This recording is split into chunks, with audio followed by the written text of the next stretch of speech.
The boss of the Mirror newspaper group, Sly Bailey, has always denied her journalists hacked phones.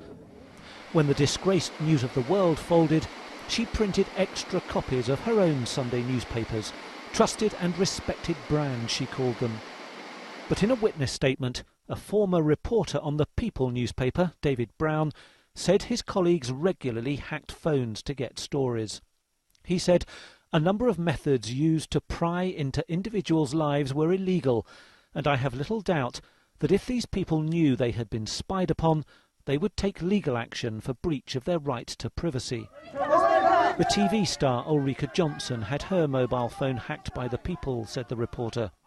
I was sent to Sweden to doorstep and confront a British man living in Stockholm, after being told he had been in mobile phone contact with the TV presenter Ulrika Jonsson on the basis of information gleaned from her mobile phone.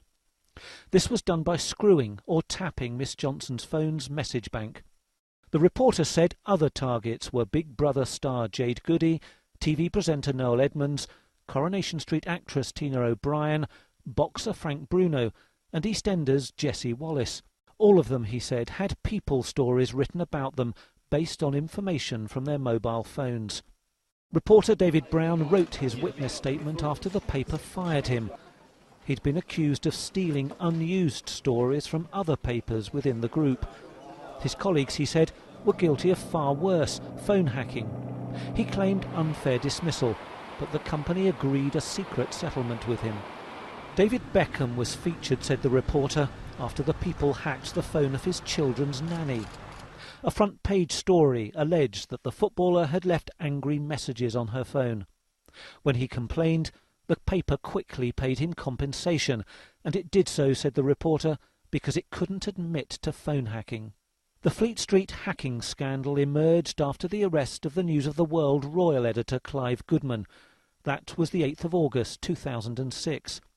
David Brown wrote, on the 8th of August 2006, a senior human resources manager contacted executives on Trinity Mirror's national titles to tell them that if they were asked by other newspapers or trade publications whether they had used information from screwed mobile phones, they should deny it. The advice indicates that a major media PLC was not only allowing its staff to carry out illegal activity by, at best, turning a blind eye to it, but also taking part in an organised cover-up of that activity. Trinity Mirror told us, these are unsubstantiated allegations.